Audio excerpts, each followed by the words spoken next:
Fala pessoal, muito bem-vindo de novo a mais um podcast do IFL BH, Papo de Liderança. E hoje a gente está com Thiago Campos, diretor de eventos do IFL, também advogado. Sempre um prazer inenarrável participar de cada episódio do Papo de Liderança. Kleber Samaral, sou engenheiro, também faço parte do IFL, sou gerente de formação junto com o grande Gustavo. Prazer estar aqui de novo no Papo de Liderança. Bom demais. Eu sou o Gustavo Vaz, diretor de formação. E hoje o nosso principal convidado é o Evandro. Evandro, quem é você? Qual que é a sua história dentro do IFL BH, Instituto de Formação de Líderes? Como que isso mudou a sua vida e o que isso também trouxe para a sua trajetória aí ao longo da política também? Conta pra gente aí.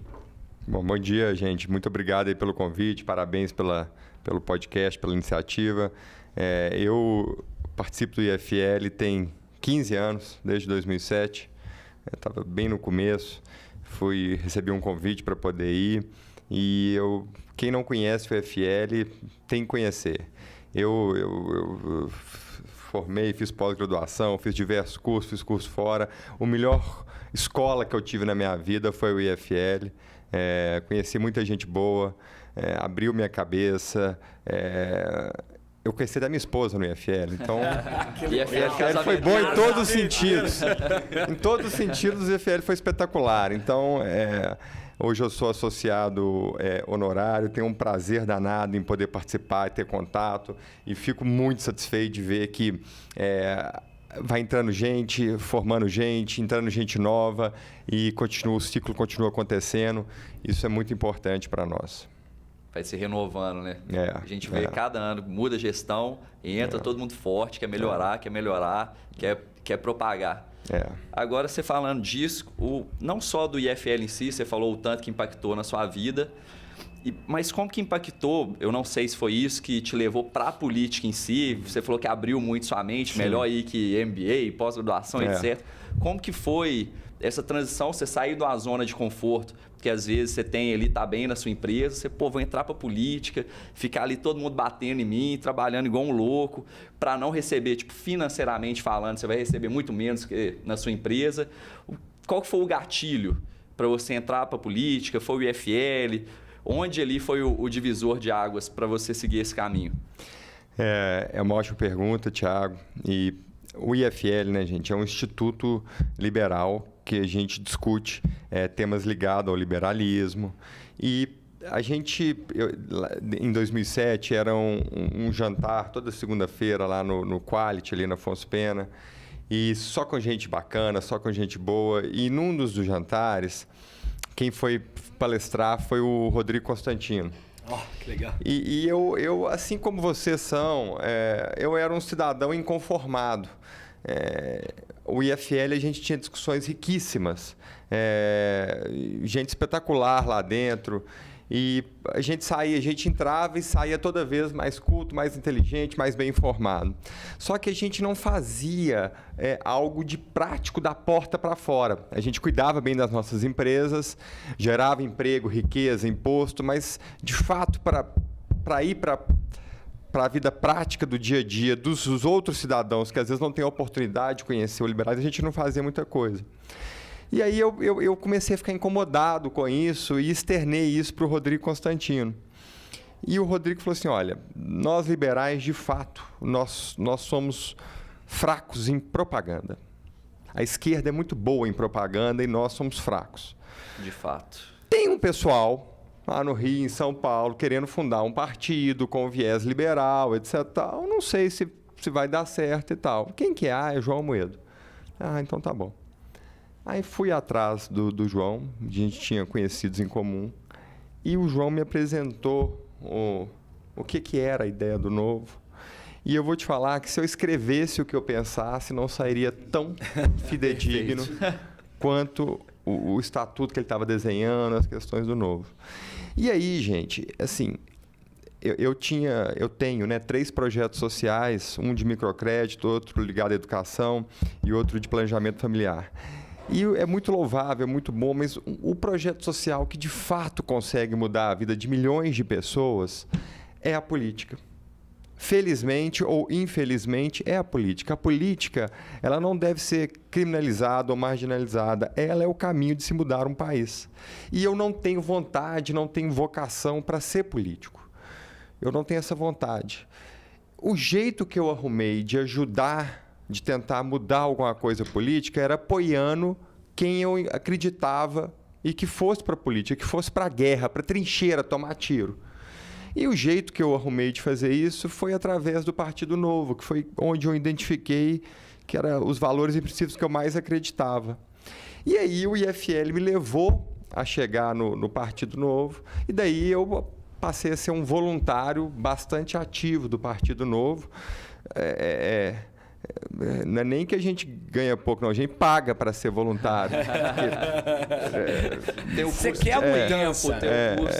Advogado, você tem uma opção de coisa que você doa o dinheiro. Muito então, diferente do sindicato, né? Que vai receber para poder fazer isso aí. Você paga para poder mudar a ideia. Você tem que, de fato, estar compromissado. Né? E vou te falar, isso é o que prende as pessoas. O engajamento prende muitas pessoas. Então, eu estou no Partido Novo, tem 11 anos, desde quando ele era uma ideia. Não nasceu e o resto foi história. Eu acho que muita gente acompanhou aí o que vem acontecendo. Então, essa foi a história do como eu entrei no IFL e continuei no IFL e, paralelamente, comecei a atuar no Partido Novo. E muita gente do que está no Novo hoje veio do IFL. E essa criação do Novo foi tranquila? De 2011, aí, mais ou menos, para trazer para Minas, para criar, foi fácil? Não foi nada fácil, não foi nada tranquilo. O Novo, de fato, era um partido que se propõe a mudar o status quo. Então, existiu e existe uma resistência muito grande a você provocar essas mudanças profundas. Establishment firmado. Grande frase, palavra, né? E a população também, a maioria não se engaja numa causa política, que é isso que eu acho que a gente tem que mudar.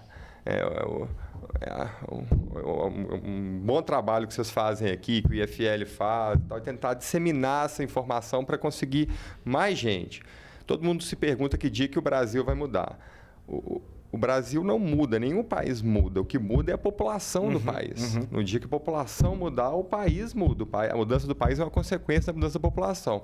A população, para mudar, precisa ser mais bem informada, se engajar, entender que ela é a grande prejudicada no formato que o Brasil funciona hoje. Então, o Novo enfrentou muita resistência. Tiago, foram 5 anos para conseguir o registro.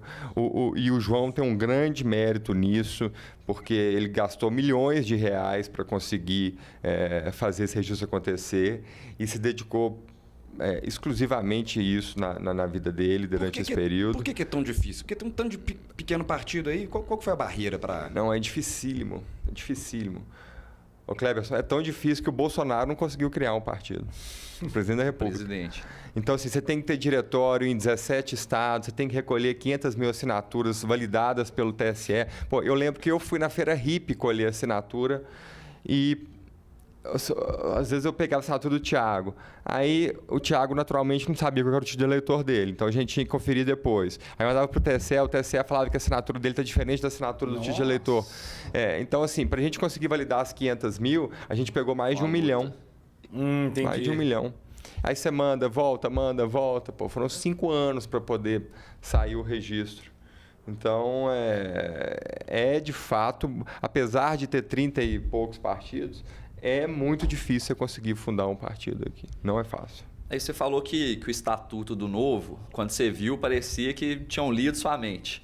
E uma das coisas que a gente vê, que de vez em quando até briga e tudo, dá algumas faíscas, é a questão dos requisitos para você entrar no Partido Novo, para você se candidatar. Eu queria que você falasse um pouco quais são esses requisitos, assim, os mais importantes, até mesmo para evitar que entre algum candidato que não seja alinhado com as ideias do Novo, essa ideia de redução de Estado, menos imposto, de não gastar ali o dinheiro público, o fundão eleitoral e as verbas todas que a gente tem aí no Legislativo e etc.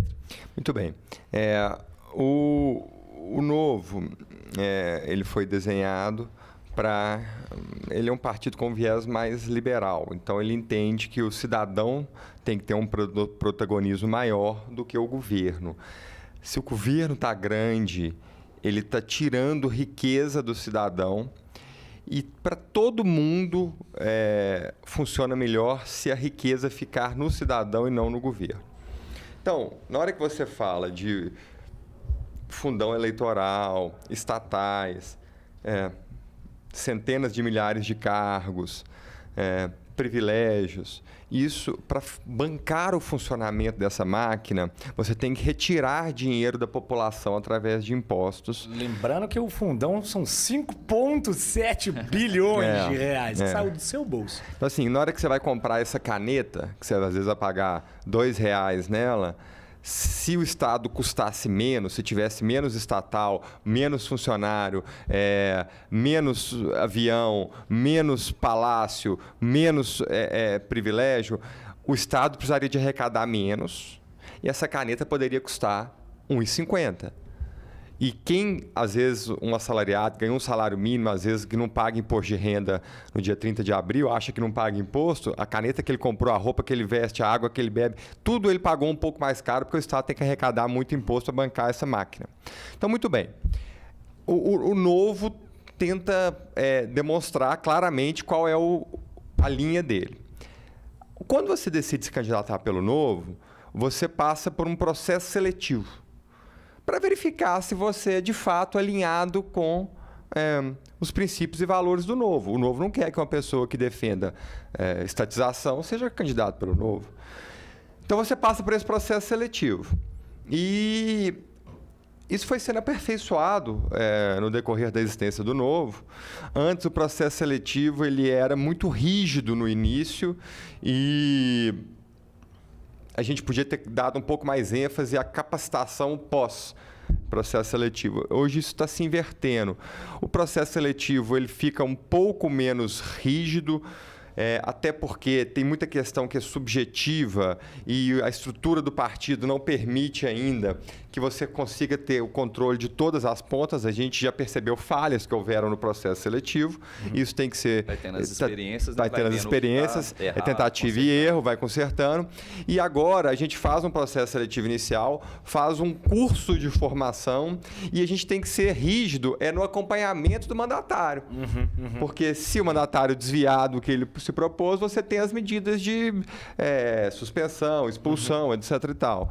Então, para você conseguir formar mandatários com o perfil do Novo, a gente vai aperfeiçoando o caminho e acha que hoje vai ser um caminho melhor, sabe? Evandro, você falou da questão explicando o imposto, da caneta, etc.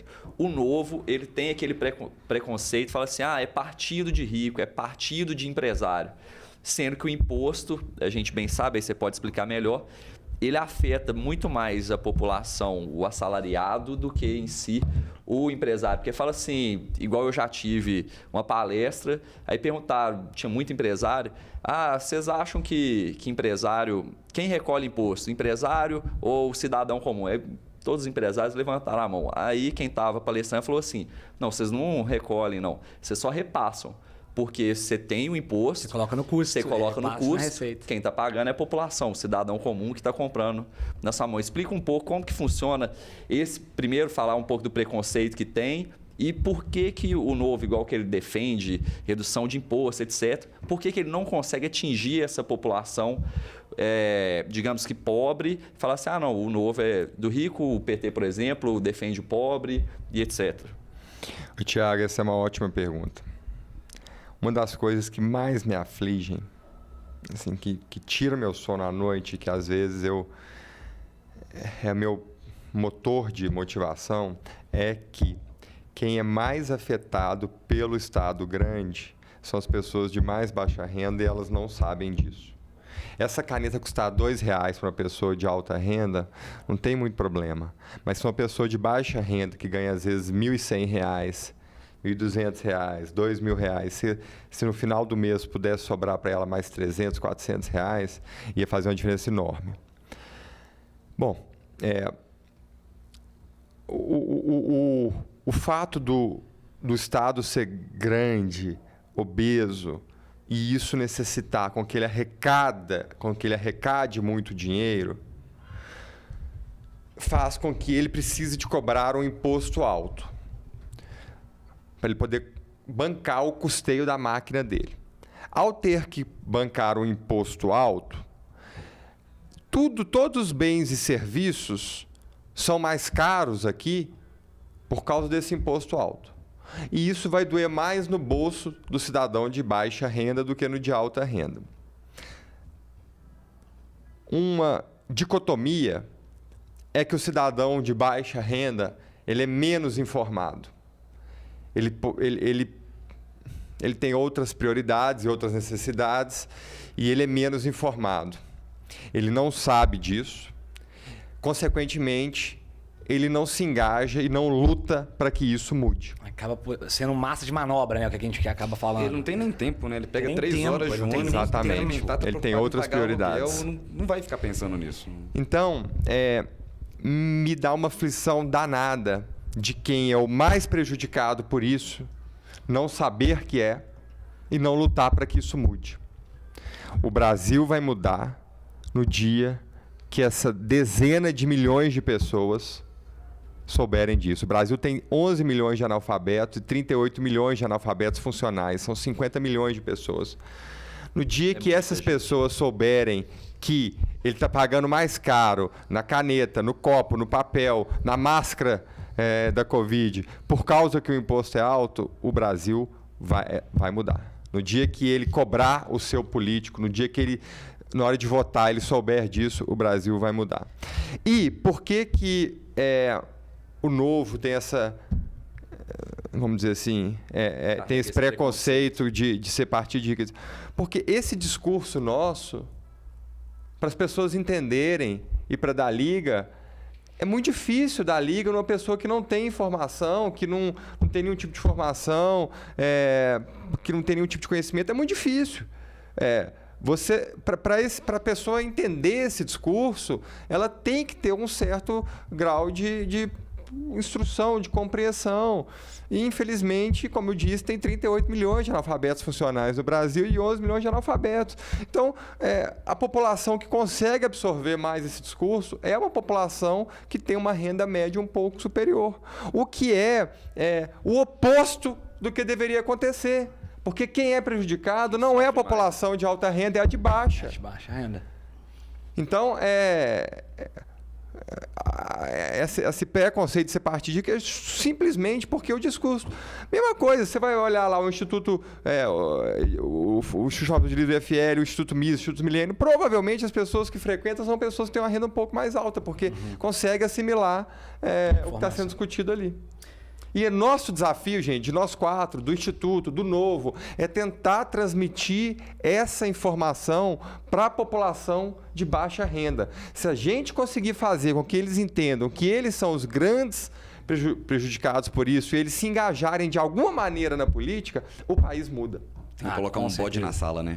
Essa tem que ser a nossa missão. Então, isso que vocês estão fazendo aqui, o próprio IFL, as iniciativas do Novo, são muito válidas para a gente tentar disseminar essa informação e trazer mais gente para ficar a par das informações.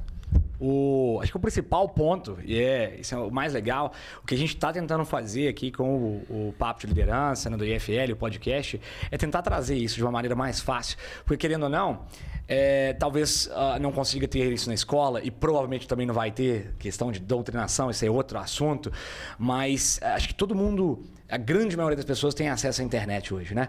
Então, para conseguir olhar isso no YouTube, escutar a gente conversar, e é um papo honesto, claro, a carga tributária, né? Acho que todo mundo sente na hora de pagar imposto de renda. Então, essa pessoa de baixa renda, ela não vai pagar. Ela tá lá na faixa que é isenta. Exatamente. Okay. Ela fala, não tô pagando imposto, não paga imposto. Cara, mas o imposto sobre consumo, em média, no Brasil, é de 50%.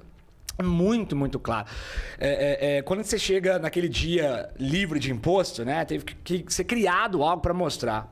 Nos Estados Unidos, vou te dar um exemplo, eu tive a bênção de poder morar lá um pedaço da minha vida, de quando eu cheguei lá para comprar um miojo, né, chegar e na hora de pagar, olhava lá na prateleira, tava $1, aí eu chegava lá com $1, não, mas tá $1 ali. Não é $1. É $1 e, sei lá, 20 centavos. Mas como assim? Imposto. Então ele te informa que você vai pagar esse imposto na hora que você vai pagar. Você sente. E a nossa, você sente na pele. Porque não é igual, eu salvo engano, mudou na nota fiscal, tem ali o tanto que você paga de imposto. Só que na gôndola não tem isso. Já tá o imposto embutido ali. Agora, quando na gôndola tá o preço real que tá vendendo, e quando você vai lá no caixa pagar e fala assim, não é isso, mais o imposto, que é tanto. Aí você sente na pele. E aí, assim, isso para mim faz todo sentido. E aí me leva também, principalmente, para a pergunta que a nossa comunicação ela tem que ser melhorada. Mas uma pessoa fez isso com muita perfeição, a meu ver. Ele comunicou com as pessoas não do Brasil todo, mas de Minas. Uma pessoa que ninguém achou que ia acabar ganhando, mas ele é extremamente transparente. Assim, eu vou falar até aqui informalmente. Para mim, ele é muito fofo. Que é o Romeu Zema, né? Ele é sensacional. Uma pessoa que na hora que você acaba conversando com ele, você fala, pô, deixa eu ficar amigo desse cara, que ele é muito, muito legal. E ele é aquilo mesmo. Já tive a oportunidade de conversar com ele, pessoa física mesmo, frente a frente. E ele é exatamente aquilo que você acaba não faz personagem. E de novo, não tô fazendo nem aqui propaganda política, não é. Eu tô falando a minha visão, minha opinião, tá bom? E aí minha pergunta é, como que foi o convite do Romeu Zema? Da onde que surgiu isso? Como é que foi o convite para vir para o Partido Novo, representar essas ideias? Ele é totalmente da parte privada. Como é que foi o treinamento político? Teve treinamento político? Aonde foi esse treinamento político? Gustavo, é uma boa pergunta. E só para fechar a questão anterior, nós liberais, nós somos ruins em propaganda, mas nós somos determinados. Eu imagino que a gente ainda vai conseguir ficar bom nisso. E para agravar, a esquerda é muito boa de propaganda. Muito boa. E o discurso da esquerda é muito fácil de ser assimilado. Então, é muito fácil você convencer uma pessoa a ser esquerdista e é mais difícil convencer uma pessoa a ser liberal, porque você tem que ser um pouco mais profundo na argumentação e a pessoa tem que estar disposta a escutar e a estudar isso. E a esquerda tem uma boa dominância, então assim, conseguiu dominar alguns setores da sociedade que formam jovens e formam opiniões. Então, nós temos esse agravante. O discurso da esquerda ele é muito mais palatável e eles são bons de propaganda, eles são ruins de gestão e bons de propaganda. Nós somos bons de gestão e ruins de propaganda. Então, só para fechar esse ponto. Romeu Zema, em 2016, foi a primeira eleição que o Novo disputou. Foi uma eleição para prefeito e vereador. O Novo foi registrado em setembro de 2015, a eleição era outubro de 2016. Concorremos em 5 cidades com vereador e uma cidade com prefeito. Elegemos vereador em 4 cidades, elegemos o Matheus Simões aqui em Belo Horizonte. Em 2018, ia ser a nossa segunda eleição e a primeira eleição para presidente, governador, deputado estadual e federal e senador. E aí a gente começou a procurar quem poderia ser os nossos candidatos. E, sendo muito franco com vocês, o objetivo principal do Novo era o legislativo, era deputado estadual e federal, principalmente federal. E ter um candidato ao governo seria muito bom, porque você consegue propagar melhor o partido, as ideias do partido. E, inclusive, foi um dos motivos que o João Moedo foi candidato à presidência. E, na procura por um candidato aqui em Minas, a gente contratou pessoas para nos ajudar nisso. Alguns nomes foram levantados. E o nome do Romeu... o nome do Romeu foi um nome que ele agradou demais. Uma das pessoas que a gente contratou, que é especialista nisso, que presta serviço não só para o Novo, mas para outros partidos, falou, olha... Eu nunca vi, nos meus 30 anos, um perfil tão adequado para um candidato no momento atual, etc. e tal. Ele tem um potencial enorme, não só para o governo. Teve um headhunter de governador, então. Tem que ser profissional nas coisas, né, Cleber? E aí, na hora que ele falou isso com a gente falou assim, Será? Deve ser estudo. Será? Vamos que vamos. Esse negócio é o seguinte, como o governador falou no evento do IFL, estoicismo. Faça o certo. Faz o certo, todos os dias, e segue sua vida. Acelera. Não deixa de fazer o certo, não faz nada de errado e acelera. Então, beleza. Então, ele é um bom candidato, vamos em frente, vamos tocando aqui, etc e tal.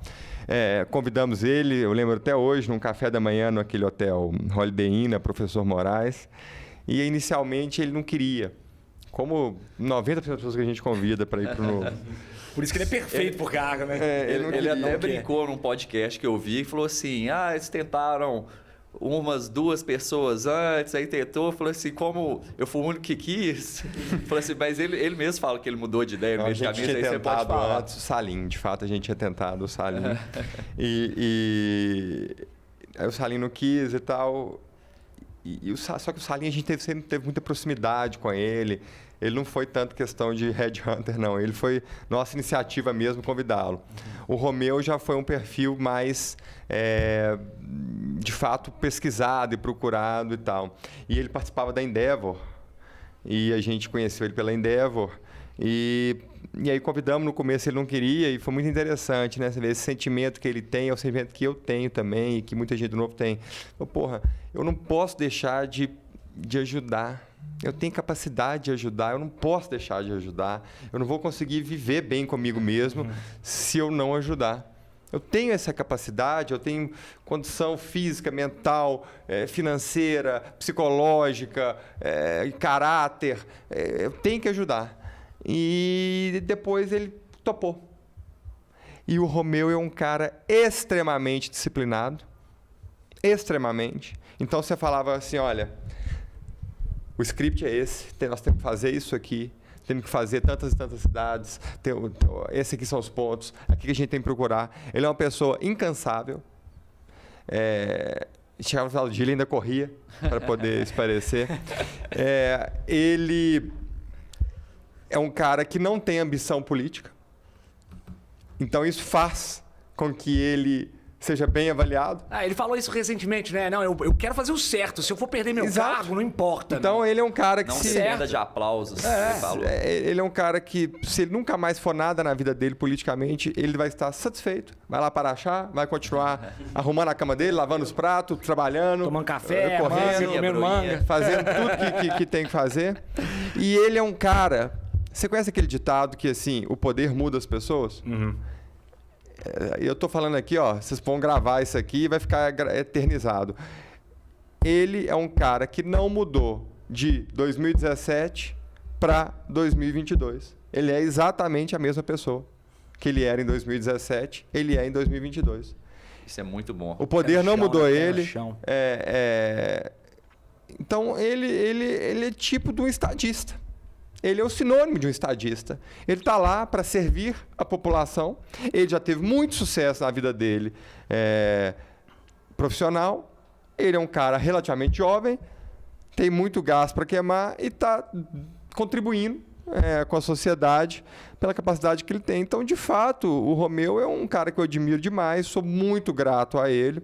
Ele faz tudo que ele faz com muita intensidade. E ainda pegou uma bomba, né? Um estado quebrado. Assim, a gente dorme melhor IDEB da história, melhor estado do Sul, Sudeste, Centro-Oeste na pandemia. De investimento? 180 bilhões de investimento até dezembro de 21, maior da história. Segundo maior gerador de emprego do Brasil, melhor estado do Brasil de segurança de crimes pesados, o estado mais transparente do Brasil. Pô, como é que você não dorme bem com um negócio desse? E ele ainda sabe fazer analogia, né? Ele falou... Ele é bom de metáfora. Ele tem essa comunicação que a gente fica questionando. Que é que ele tava falando, ele comunica muito bem com as pessoas. Ele soltou uma de, se eu não me engano, né? Posso estar enganado, mas que o carrapato tá ficando maior que o boi. Quem não entende isso, né? Perfeito. Muito bom. Para que explicar de finanças? Isso aí fica claro. É comunicação. Mas nós temos um desafio ainda O governo tem um desafio, o Partido Novo tem um desafio de comunicar melhor. Nós ainda temos que comunicar melhor. É importante que todo mundo saiba que foi a melhor IDEB da história, que melhor segurança do Brasil, melhor estado na pandemia do Sul-Sudeste Centro-Oeste, atração de investimentos, e muita gente não sabe. Então, assim, o governo tem um desafio de comunicar, o Partido Novo tem um desafio de comunicar. Nós, liberais, o nosso desafio se chama propaganda, comunicação, porque o nosso produto é muito bom. Nós só temos que saber comunicar ele. E até pegando esse ponto aí também, Evandro, na comunicação ainda, infelizmente, a gente depende da mídia mainstream, né? Então, querendo ou não, acho que nos maiores meios que o Novo acaba utilizando, acaba sendo mídias sociais, outras redes, os podcasts e tudo mais, porque querendo ou não, é difícil de falar, mas em minha opinião, acho que todas as mídias hoje, diria 100% ou 99% ainda preza para o outro lado da canhotinha, né? Então fica um pouco complicado. Mas então fica difícil também da gente sair do problema de dicotomia, né, entre os governantes. Hoje a gente tem uma briga, por exemplo, na presidência. Quem vai ser o novo presidente? Vai ser Lula ou vai ser Bolsonaro? Tá. Mas e a terceira via? Aí existem inúmeros nomes que acabam aparecendo, surgindo por aí. E o que a gente mais escuta também, porque infelizmente acho que a população ainda se move no voto por medo. Não, o medo do outro lado, o medo deste lado. Eu prefiro esse cara porque ele é ruim, mas ele não é tão ruim quanto o outro. Cara, como que o Novo entra dentro dessa terceira via? Se vocês se veem como terceira via e como vocês planejam se colocar, caso seja uma terceira via, para que tome mais o market share aí, ou seja, ampliar esse mercado de votos para que as pessoas consigam entender quais são os seus pilares, no que vocês acreditam e por que é importante deixar de votar em dois grandes populistas e olhar para quem realmente olha para o indivíduo. Gustavo, falando na primeira parte da sua pergunta sobre mídia, eu não sou um cara que eu culpo tanto a mídia ou ataco tanto a mídia. Eu acho que a mídia tem mídia enviesada, tem mídia boa, tem mídia ruim, tem mídia imparcial. É difícil a gente generalizar. É igual político. Você não pode falar que político é ruim. Tem político ruim, tem político bom. E vou te falar, tem político bom que não é do Novo. E às vezes pode ter algum ou outro, eu acho que é bem pouco, mas pode ter algum outro político novo que talvez não dê certo ou que não seja tão bom. É muito difícil generalizar. De fato, o Novo, a gente prega que o Estado seja menos oneroso. O Estado ser menos oneroso, o Estado investe menos em propaganda. E isso dói diretamente no bolso das mídias. Mas, por outro lado, você lembrou bem, Gustavo, Minas assinou 180 bilhões de protocolo de investimento até dezembro de 21. Hoje, se não me engano, acho que são mais de 210. E protocolo assinar é fácil, mas metade do que foi assinado já foi implantado ou está em implantação. Então, nós temos garantido 90 bilhões até o final de 2021 que foram implantados ou estão em implantação. Isso gera mais emprego, gera mais riqueza e repercute para as mídias. Então, eu tenho esperança que, mesmo que o Estado não invista diretamente nas mídias, ao ver que o Estado cresce, ela acha, ok, esse é um governo legal. O PIB de Minas cresceu 5,1% ano passado, mais do que o PIB do Brasil. Minas foi o segundo maior gerador de emprego do Brasil. Isso vai trazer mais investimento em mídia. Ela pode cobrar mais caro na propaganda. Exato. Assim. Então, eu acho que a mídia e o Novo, a mídia e o governo podem dar certo, porque no final os dois podem ter razão. Sobre a terceira via. De fato, eu acho que o Novo se coloca como uma terceira via. Naturalmente, o Novo é muito refratário ao discurso da esquerda, do Lula. E no começo do governo Bolsonaro haviam muitas similaridades, mas o Bolsonaro ele foi se afastando do que a gente esperava que fosse. E não é 100% errado, mas se afastou muito do que a gente gostaria que fosse. Então, o Novo se coloca uma terceira via. O Novo tem um pré-candidato, que é o Luiz Felipe Dávila, que a gente acredita que reúne as condições ideais para poder governar o Brasil. E o desafio que a gente tem é o mesmo desafio que a gente tinha com o Romeu em 2018, é dar viabilidade para o nosso candidato, tendo em vista que a gente não usa recursos públicos. Então, a gente entra na guerra de estilingue e os nossos adversários entram de bazuca. Como é que vai ser essa questão? Então, a gente precisa da população, a gente precisa de se engajar. E talvez trazer outros partidos ou se aglutinar, dar as mãos como a gente que também pensa que o caminho seja uma terceira via e tentar fazer com que essa terceira via ganhe corpo. É o que a gente... o momento que nós estamos esse. Será que existe... Julgando aí, acabou de vir na cabeça. Será que existe uma possibilidade do Novo, em algum determinado momento, receber, por exemplo, um apoio do Podemos, ou vice-versa, onde que existe um candidato que tem um nome maior aí, vamos colocar, que seria o Moro, ou isso não existe? E também um pessoal que está aí também, né, na mídia recentemente, chamado MBL, existiria também algum tipo de conversa, ou isso aí é longe para o Novo? Eles são bem diferentes, é longe do Novo ter algum tipo de atração ou conexão? É porque até no início que estava falando de terceira via, estava todo mundo falando, não, a gente vai se juntar, quem tiver ali na frente em março, não sei se o Novo também tinha se comprometido nesse sentido, mas tinha PSDB, Moro, etc., falando, em março, quem estiver na frente nas intenções de voto, a gente vai se juntar para tirar esse antagonismo e existência só Lula e Bolsonaro. A gente viu isso, mas depois a gente está vendo briga dentro, por exemplo, do próprio PSDB, que fez as prévias, deixou o Dória, mas agora está querendo o Eduardo Leite ir para outro. O Alckmin saiu do PSDB, foi para o essa confusão. Então, acha que realmente pode existir essa terceira via, ainda que o Novo não vai entrar nela? Essa aglutinação ali, essa cooperação entre os partidos? Tiago, eu sou um defensor aberto do Novo coligar. Eu acho que a gente nosso objetivo é mudar a vida das pessoas. E assim, né, gente, fazendo um parênteses, o meu compromisso não é com o Novo. O meu compromisso não é nem com a pessoa do Romeu Zema.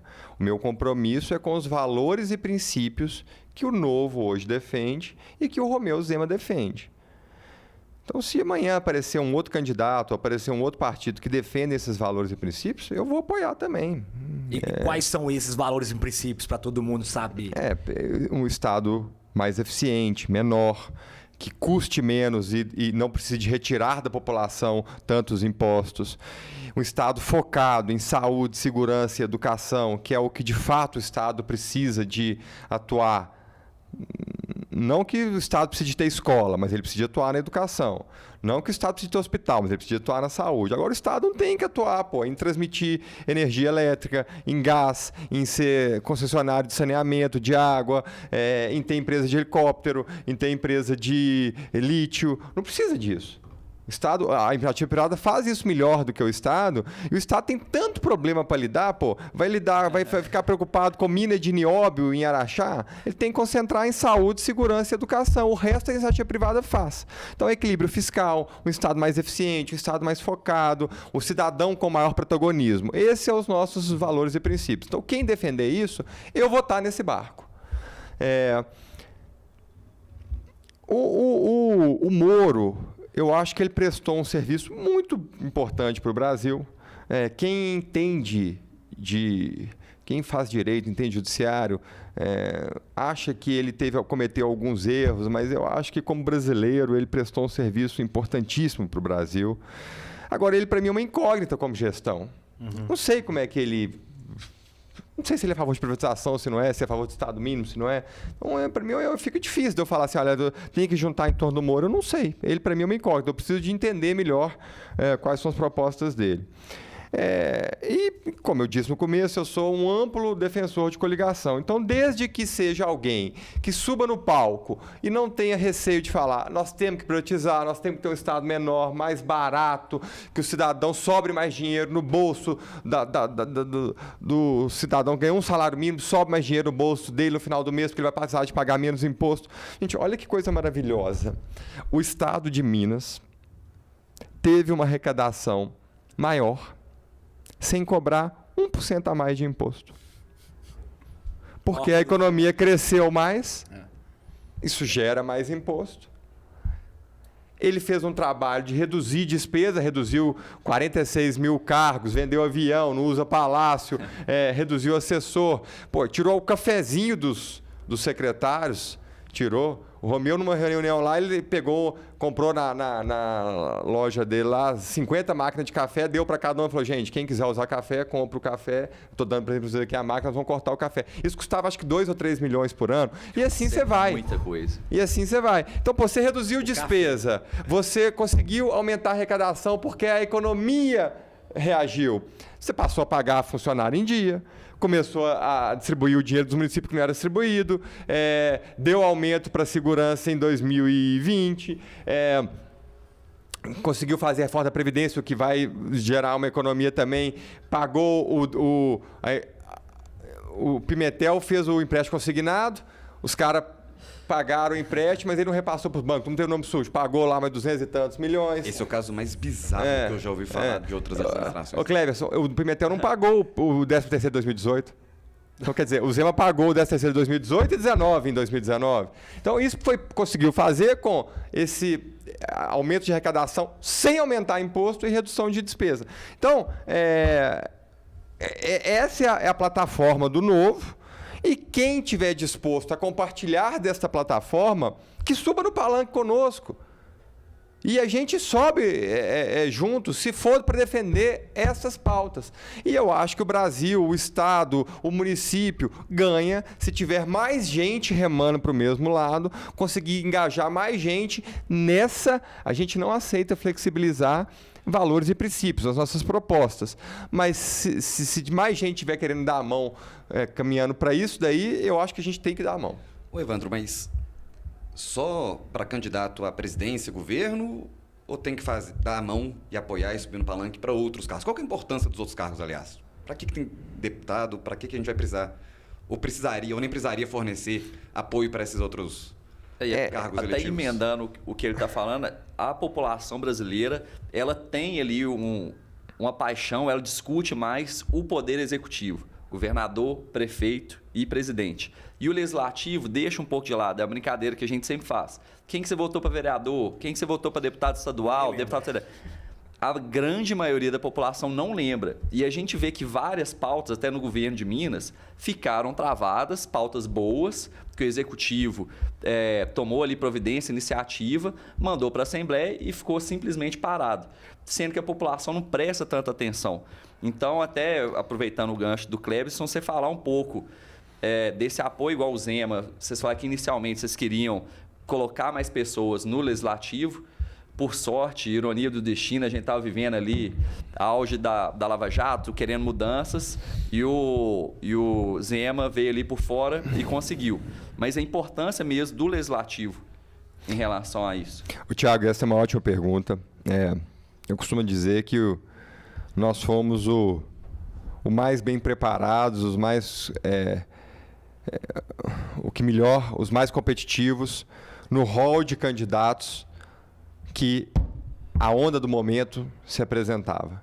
Então, aquele momento pediu um momento de mudança, um outsider, e nós conseguimos ter o candidato mais competitivo, a campanha mais preparada, e conseguimos ter sucesso nisso. Você não consegue governar só com o executivo. Você precisa do legislativo. O legislativo é importante. Você, com o executivo, você faz uma excelente gestão.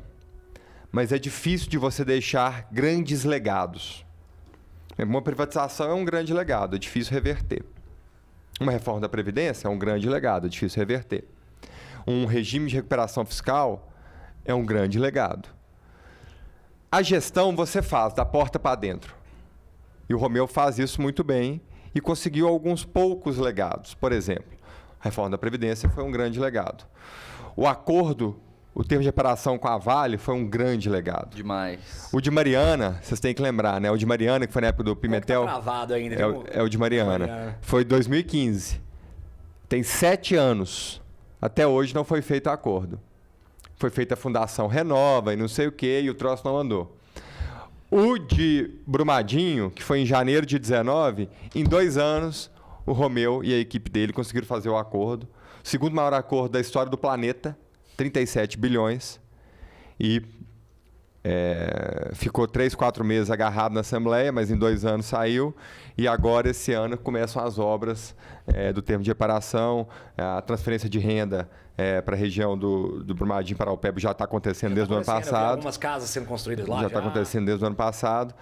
Quer ver, o que Mariana demorou 5, 6 anos para construir uma casa em Brumadinho, isso aconteceu em 2 anos. É que aí a gente vê que a gestão faz diferença na vida do cidadão mesmo. Exatamente. Porque quem estava em Mariana demorou 7 anos para ter ali uma mitigação. E boa parte ainda não teve, porque o acordo ainda não foi feito. Isso aí que você falou é perfeito. Quer dizer, o cidadão sentiu diretamente a diferença de eficiência de gestão de um para outro, nesse caso de Brumadinho e Mariana.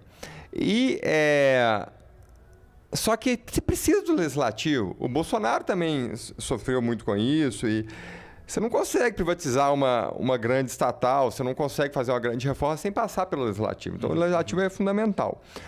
O governo Zema teve muita dificuldade no legislativo, muita dificuldade. Tem muita dificuldade, mais em função da presidência da Assembleia Legislativa, que o presidente ele enxerga o Estado de uma maneira diferente do governador Romeu Zema, ele é de uma linha contrária, então ele atua da maneira que ele acha que deve atuar.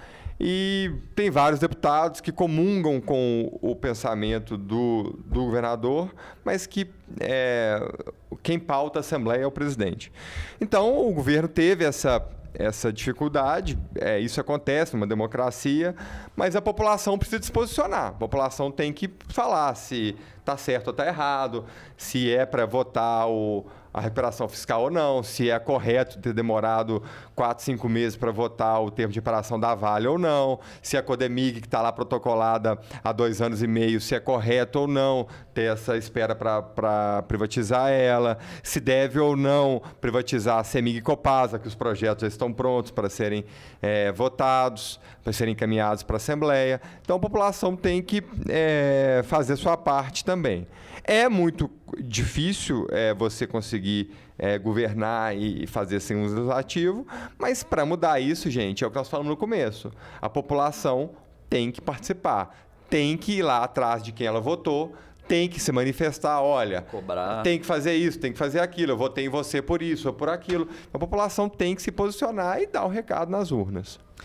E aí, a gente tá chegando pro final, mas eu ainda consigo fazer 2 perguntas para você. Evandro, você falou aí que o legislativo é importantíssimo, e ele talvez seja um dos mais importantes que a gente tem no Brasil. Como o Novo está hoje dentro do legislativo? Quais seriam as metas que vocês têm nessa questão de eleição? Que vai ser um ano de farpas aí. Esse ano vai ser complicado. Então, o que vocês estão vendo de metas? Mas não só isso, a sua visão de alguém que passou por todo esse processo e agora está dentro desse partido que gera inovação, o que você poderia dizer para as pessoas que estão aí revoltadas com o que elas estão vendo, com essas brigas aí, igual eu falei, dicotômicas? O que você poderia falar para essas pessoas de como que elas podem fazer para ajudar e mudar e disseminar as ideias que vocês pregam dentro do Novo e divulgar o que vocês acreditam que é correto e não só isso, divulgar o liberalismo. Agora, só antes dele fazer essa última pergunta, só para colocar um pouquinho de tempero, um pouquinho de pimenta na conversa aqui, porque a gente gosta de tema polêmico.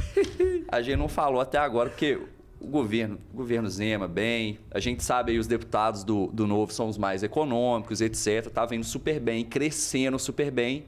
Do nada, começou uma briga dentro do Novo. Ih, é verdade.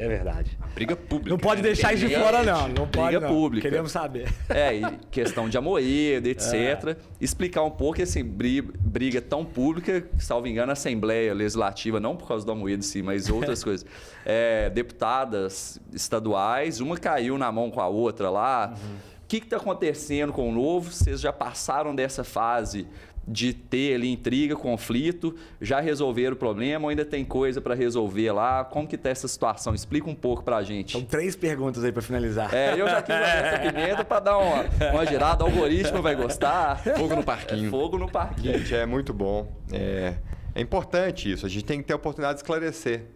Tem muito gente que apoia a ideia do Novo e que me pergunta, mas e aí? E o João? O João, o que ele tá falando isso ou aquilo? E essas brigas, mas e aí, não ganhou e tal, como é que foi? Então é importante a gente poder esclarecer isso para todo mundo. Então vamos lá. Gustavo perguntou primeiro sobre as metas nossas ano que vem. Nós temos meta audaciosa, nossa meta ano que vem é triplicar a nossa bancada de deputados. E vamos com fé, sangue, suor, lágrima para conseguir isso. É assim que a gente consegue... A gente acha que a gente consegue mudar o Brasil e precisamos de ter gente boa que queira mudar o Brasil junto conosco do nosso lado. Isso a nível federal, estadual ou ambos? Numa média, juntando federal e estadual. Em alguns lugares vai conseguir mais, outros lugares vai conseguir menos, vai depender da conjuntura de cada um, mas essa é a meta. Se salvo engano, Belo Horizonte são 3 vereadores. Isso. Assembleia Legislativa de Minas Gerais, 3 deputados. Eram 3, agora ficou 2. 2? E federais são 2. No nacional são 8, Minas são 2. Por exemplo, nas eleições municipais de 2020, que muita gente reclamou do resultado Novo, para nós aqui o resultado foi muito bom. Nós triplicamos a bancada na Câmara de Vereadores. A gente tinha um vereador, saímos com 3. Então, para Minas aqui, para Belo Horizonte, não foi tão ruim, não. E a nível nacional, nós temos esse desafio de triplicar. Então, assim, primeira parte da pergunta. Quem está aí nos escutando? Vocês 3, vocês 2 que estão aí na produção, todo mundo, vocês têm amigo, parente, vocês... venham para a política. Esse negócio só muda no dia que tiver gente legislando com caneta na mão, liberal. Senão não vai mudar. Cavalo de Troia. E gente, assim, eu me dedico tanto a essa causa, eu tenho tanta amolação, tanta encheção de saco, gasto dinheiro, porque eu não tenho altruísmo de ir para a guerra. Então eu fico na sala de guerra em Washington, no ar-condicionado, trabalhando por quem está lá na trincheira tomando tiro. Então a gente precisa das pessoas que vão lá na trincheira, a gente precisa de gente no bastidor, a gente precisa de gente que vai bancar as campanhas, porque a gente não usa fundo partidário, a gente precisa de gente para divulgar, para fazer podcast, a gente precisa de instituto de formação para formar. No governo Zema hoje deve ter uns 10 que são do IFL. Eu lembro que quando a gente estava na equipe de transição, o Diogo Costa falou assim, mas esse governo aqui, ele podia chamar governo do IFL, porque todo mundo que eu estou vendo aqui era do IFL. Então, cada um tem seu papel. Só não é legal o cara que está do lado de lá sem fazer nada. O cara que não está apoiando financeiramente, o cara que não está se candidatando, o cara que não está contribuindo com o plano de governo, o cara que não participa de maneira nenhuma da vida política da sua cidade, do seu estado, do seu país. Ele está deixando de exercer a cidadania que ele poderia exercer. Os heróis são os candidatos. Depois nós temos a estrutura de diretório, nós temos os financiadores, nós temos quem forma os planos de governo, quem forma as lideranças. Então, gente, vocês querem que o Brasil muda? Então, vamos fazer parte da mudança, né? Um dos lemas do Novo é sai da indignação e vá para a ação. Então, te respondi aqui sobre as metas, te respondi aqui sobre o que as pessoas podem fazer para participar. Se filiam ao partido, se candidatem, participem do IFL, contribuam financeiramente com quem vocês acreditam que seja bom em candidato político, sendo Novo ou não, mas contribuam, participem da vida política do país. A pergunta do Thiago, que é uma pergunta muito boa e que me dá a oportunidade de esclarecer. O Novo surgiu em 2011, foi registrado em 2015, participou de uma eleição em 2016, outra eleição em 2018, outra eleição em 2020. Tem 3 eleições no currículo dele. O que aconteceu com o Novo é a dor do crescimento. O que é normal aqui, assim, foi bom que aconteceu, porque, pô, como é que uma empresa sai de empresa pequena para empresa grande sem discussão, sem dor? Como é que você... eu sempre fiz muito esporte. Como é que você sai de um atleta amador para um atleta profissional sem suar, sem sofrer, sem brigar com o técnico, sem discutir, não tem jeito. Então, o que o Novo passou foi uma dor de crescimento. O João é um cara que, se não fosse ele, talvez eu não estivesse aqui. Com certeza o Romeu não estaria no governo do Estado. O Thiago Mitrô não seria deputado, o Lucas Gonzalez não seria deputado, talvez o Matheus Simões não tivesse sido vereador, sido nosso secretário-geral agora, e assim por diante. Então, o João foi um cara extremamente importante e relevante, prestou um serviço, assim, que eu vou ser eternamente grato por ele ter feito de 2010 a 2018, começo de 2019. Foi um cara que bancou quase que sozinho a existência do Novo, gastou milhões de reais para isso, por uma ideia. É um cara que tem princípios e valores que nortearam a criação do partido e foi extremamente importante até ali. A partir de 2019, o João ele começou a ir numa linha um pouco diferente da linha dos demais mandatários e da direção, dos outros membros da direção do Novo percebiam. E aí a gente começou a ter um afastamento. O João foi muito bem votado em 2018 e ele estava numa ascendência muito grande na campanha dele. Teve um momento que a gente falou assim, porra, pode acontecer com o João o que está acontecendo, pode acontecer com o João o que aconteceu com o Romeu. O Romeu decolou e o João estava foguetinho ali. E o Bolsonaro teve aquele episódio da facada e muita gente que era eleitor do Bolsonaro, do João, falou assim, não, eu vou votar no Bolsonaro porque o João é o melhor candidato, mas para o PT não ganhar, eu vou votar no Bolsonaro. O que não fazia sentido nenhum no primeiro turno. Nenhum. O Bolsonaro não tinha chance de ganhar no primeiro turno. Então, porra, por que eu vou deixar de votar no melhor candidato para votar no Bolsonaro, sendo que não ia mudar o resultado do primeiro turno? E eu acho que isso incomodou muito o João, e na época me incomodou também, não fazia sentido aquilo. E aí, isso já começou a gerar uma rusga ali, e depois o João começou a ficar muito monotemático de impeachment de Bolsonaro e contra o Bolsonaro. Aí depois ele começou a falar, dar pitaco no negócio do STF. E o João é um cara que tem muito para contribuir, e ele se aprendeu a temas, muito poucos temas, e em temas que a gente às vezes discordava. Então começou a haver uma discordância respeitosa em alguns momentos, em outros momentos nem tão respeitosas, do João com a direção do Novo, com o restante da direção do Novo e com alguns mandatários. O João se renunciou da presidência do partido. O diretório nacional, composto por 6 membros, metade eram muito ligados ao João, a outra metade foi se distanciando. O novo presidente Eduardo vem conduzindo o partido numa linha diferente. Boa parte dos mandatários concordam e acompanham o presidente Eduardo. E é importante para todo mundo que indaga, que pergunta e que deixou de acompanhar o Novo por causa desses problemas do João. Olha, o João foi um cara muito importante para o Partido Novo no passado. Somos muito gratos a ele. Hoje, ele não tem mais nenhuma participação na direção do Novo, e eu sou vice-presidente do diretório estadual, eu posso falar com conhecimento. Ele não tem mais participação na direção do Novo. Espero que daqui a algum tempo, quem sabe ele volte a participar, nossas ideias voltem a convergir, porque lá atrás, quem desenhou isso foi ele, e eu comunguei muito dos valores e princípios que ele desenhou lá atrás e comungo até hoje. Na minha visão, houve um distanciamento disso e espero que isso em algum momento possa voltar. Se voltar, ótimo. Se não voltar, o Novo segue a vida dele com bons mandatários, boas gestões. Você vê, o prefeito de Joinville, que é do Novo, está fazendo uma bela gestão, o Romeu Zema, 60 e tantos % de aprovação, uma bela gestão, os nossos deputados, melhor bancada de deputados. Mais econômico. Vereadores, mesma coisa, deputados estaduais. Então, o Novo vai continuar seguindo o caminho dele. Podem saber, vai continuar tendo muita briga, discussão. Quanto mais o partido crescer, mais vai acontecer. Mas esse episódio do João ficou, por hora, no passado.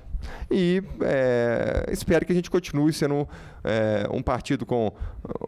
O Novo tem um mecanismo maravilhoso, né, gente? O Novo se financia através da contribuição voluntária dos seus filiados. Então, o dia que o Novo se afastar dos seus princípios e valores, o dia que o Novo ficar corrupto, o dia que o Novo piorar, ele inexiste. Porque todo mundo vai parar de contribuir, ele morre. Eu vou ser o primeiro a parar. Então, o Novo ele tem um mecanismo de autocobrança constante. Isso é maravilhoso. Uma pena que outros partidos não adotem isso, porque aí, se você está existindo, se você está bem, se você está com mandatários, o Novo tem, acho que 30 mil contribuintes regulares. Se você tem isso, quer dizer que você está fazendo um papel legal. Então, enquanto a gente estiver existindo, significa que a gente está conseguindo performar. É uma maneira autofiscalizadora. Sensacional. Exatamente. Pessoal, a gente está chegando no fim. Primeira coisa que eu preciso falar é que tudo que foi conversado aqui é das nossas opiniões pessoais, não necessariamente reflete a opinião do IFL, do Instituto de Formação de Líderes. Nós somos um instituto apartidário. Tá, isso é extremamente importante de falar. Nós comungamos com ideias parecidas. Não quer dizer que somos filiados a algum partido. Se tiverem outros partidos que também comunguem das mesmas ideias, ética, propriedade, vida, liberdade, que são os princípios do liberalismo, obviamente nós também apoiaremos ou pessoalmente apoiaremos. Mas o IFL é independente de qualquer partido. Tudo bem? Quer fazer algum comentário final, Thiago? Não, era isso mesmo. Já ia jogar essa bola da partidária. Muito embora a gente esteja aqui falando de ideias similares e tudo, o Instituto ele é partidário, sem fins lucrativos, não tem nenhuma vinculação com o Novo em si. Ótimo. Pessoal, não deixa de dar o like, se inscrever no canal, também de compartilhar isso com todo mundo que você conhece. Cara, tem muita informação boa aqui e é uma das melhores maneiras pra gente propagar e chegar em todo mundo. É justamente o que a gente mais quer, que isso aqui seja disseminado de ideias. A gente agradece, o IFL agradece. Muito obrigado por participarem de mais um episódio do Papo de Liderança. Muito obrigado. Show? Você ia falar, né? Eu ia perguntar onde consegue achar ele. Podemos fazer só... Dá pra fazer? Quase que eu falei assim, mas ele quer falar alguma coisa. Na verdade.